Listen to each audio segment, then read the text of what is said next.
Jadi jauh lebih rendah dari capaian 2024. Targetnya turun ya. Turunnya nggak nanggung-nanggung tuh 11%. Ya, di sini sebuah pengakuan sebenarnya. Pengelolaan APBN ini dalam hal PNBP sangat unpredictable sebenarnya. Dan menariknya di 2 tahun ini kan turun ya. Kontraksi turun artinya benar-benar turun lebih rendah dari tahun sebelumnya. Nah, tahun 2025 yang di APBN ini ditargetkan turun lagi. Bahwa mengapa pemerintah sangat serius sekali urusan pajak, karena yang PNBP tampaknya akan mengalami kesulitan.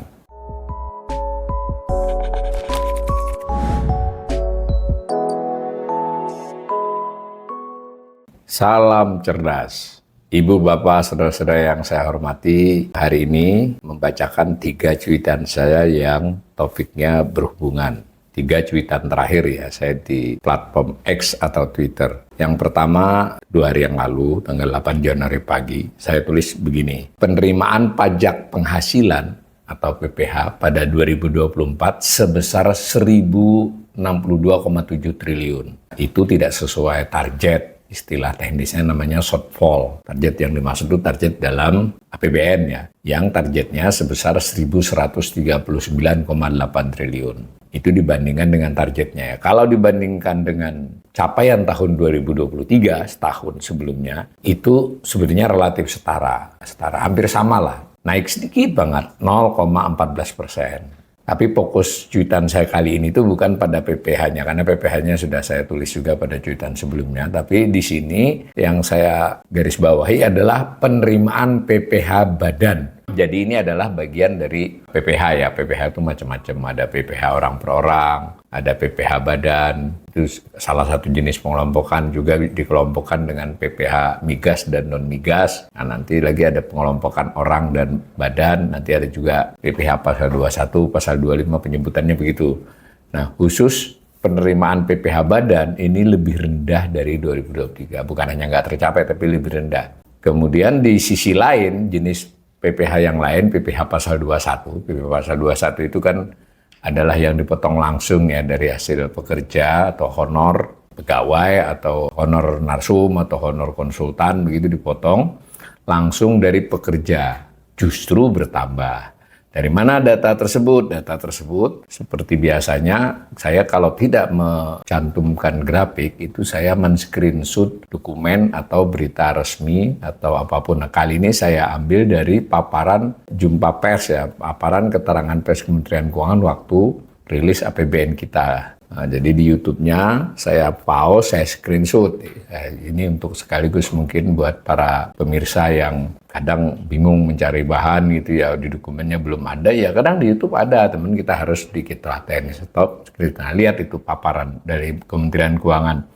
Di slide-nya itu judulnya penerimaan pajak 2024 mencapai 1.932,4 triliun.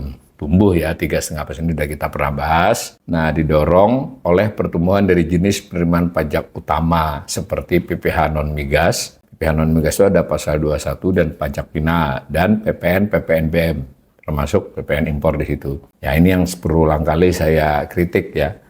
Jadi judulnya begitu toh, ini tumbuh, kan benar tumbuh, tetapi ketika itu didorong oleh PPH non-migas, padahal kalau kita lihat datanya itu kan malah tidak terlalu ini banget juga tumbuhnya, 0,5% PPH migasnya, nggak sampai 1%, tadi pajaknya tumbuhnya 3,5%, berarti kan bukan itu sebetulnya, tapi ya oke lah.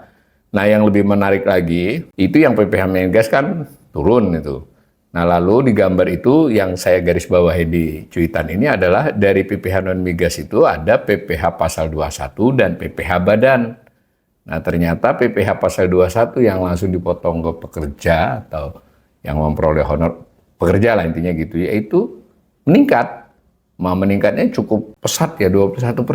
Jadi ini yang paling meningkat sebetulnya dari sisi komponen pajak. Sementara PPH badan ini ya korporasi, ada UMKM, tapi pada dasarnya adalah korporasi, itu turun ya. Turunnya cukup drastis kalau menurut informasi ini, mencapai 18% turunnya. Dan penurunan itu terjadi di setiap kuartal ya. Jadi setiap kuartal itu lebih sedikit daripada tahun sebelumnya dari 2003. Nah, di antara slide itu ada keterangan keterangan yang ketiga ya dari itu. PPh Badan terkontraksi akibat penurunan profitabilitas perusahaan pada tahun 2023 yang merupakan dampak moderasi harga komoditas terutama pada sektor pertambangan. Nah ini ya, itu dari Kementerian Keuangan bukan dari saya ya. Jadi udah jelas itu PPh Badan turun menurut paparan ini lebih karena soal harga komoditas terkait terutama pertambangan. Pada saat bersamaan, kalau dilihat slide-nya itu, justru PPh orang per orang terkait pasal 21 itu justru mengalami peningkatan.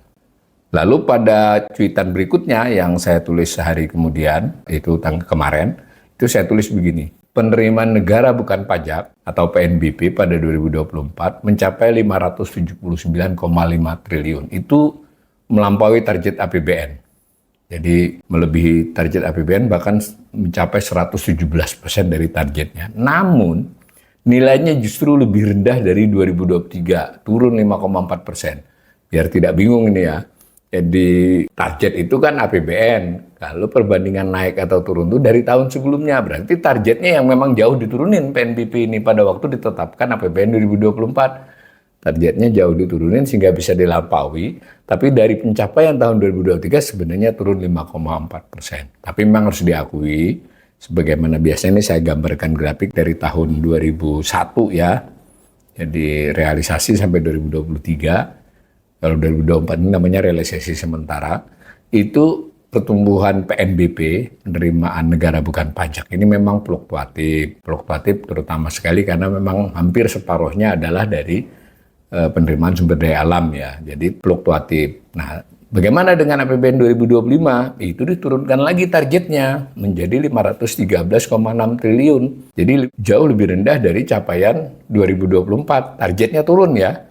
Turunnya nggak nanggung-nanggung tuh 11%. Ya, di sini sebuah pengakuan sebenarnya. Pengelolaan APBN ini dalam hal PNBP sangat unpredictable sebenarnya. Kurang lebih begitu ya. Di bagaimanapun juga dibuat asumsi ternyata sering melesetnya gitu. Kadang kerendahan, kadang ketinggian. Nah, terhubung dengan itu saya tulis lagi cuitan 1 jam kemudian. Itu saya tulis pendapatan sumber daya alam SDA sebagai salah satu jenis PNBP. Tadi kan PNBP-nya. Ini salah satu jenisnya dari PNBP itu. Kelompok lah ya, bukan jenis kelompoknya. Itu ada 4 kelompok di dalam PNBP itu. Salah satunya yang paling besar adalah PNBP sumber daya alam. Itu mencapai 229,2 triliun. Ingat tadi capaian yang tadi kan sekitar 570 berapa tadi 570-an triliun. Ini hampir separuhnya 40%-nya itu adalah SDA. Nah, tetapi catatannya pencapaian kinerja SDA tahun 2024 itu turun ya 9,84% dibanding tahun kemarin. Nah, melanjutkan penurunan tahun 2023 yang juga turun dibanding 2022, min 5,42%. Sebelum itu, tahun-tahun sebelumnya, sebagaimana bisa dilihat grafik yang saya olah itu, yang orange menunjukkan nilai capaian pendapatan SDA dengan skala kiri, yang garis hitam itu adalah menunjukkan presentasi pertumbuhan tahun ke tahun dari tahun sebelumnya dengan skala presentasi kanan. Nah, saya lanjutkan itu jadi tampak fluktuatif ya. Dan menariknya di 2 tahun ini kan turun ya, kontraksi turun artinya benar-benar turun lebih rendah dari tahun sebelumnya. Nah, tahun 2025 yang di APBN ini ditargetkan turun lagi. Jadi mungkin ini sekaligus bisa melebar ya gambarannya bahwa mengapa pemerintah sangat serius sekali urusan pajak karena yang PNBP tampaknya akan mengalami kesulitan. Begitu ya. Dan di antara sumber daya alam ini kan tadi adalah pertambangan. Jadi migas dan non-migas tapi pertambangan. Kan terkait dengan cuitan yang pertama tadi. Ketika di PNBP terkait pertambangan itu turun, di sana bagian pajak penghasilannya si perusahaan tambang dan macam-macam itu juga turun. Jadi ini berhubungan. Nah, kalau boleh saya kasih komentar tambahan ya makanya jadi mau cari-cari effort yang beda, effort yang lain. Persoalan benar atau salah soalnya, tapi artinya pemerintah memaksa untuk mencari polisi-polisi lain, mau itu sempat PPN tetap akan naik, tapi kemudian tidak jadi, kemudian menurunkan batas kena pajaknya orang per orang maupun batasnya untuk perusahaan menjadi PTKP itu, bukan menjadi PTKP itu batas tidak kenanya. Jadi kalau melampaui pajak, nah itu yang sedang diusahakan karena nampaknya dari PNBP Sumber Daya Alam lalu berujung juga pada PPH Badan yang terkait dengan perusahaan-perusahaan tambang masih diperkirakan akan menurun pada tahun 2025 dibandingkan 2024. Pada 2024 lebih turun dari 2023, kurang lebih begitu ya. Mudah-mudahan Ibu Bapak, saudara-saudara yang tertarik ini bisa mengikuti akun YouTube saya yang biasanya selalu disertai dengan grafik dan rata-rata saya sehari minimal sekali melakukan cuitan.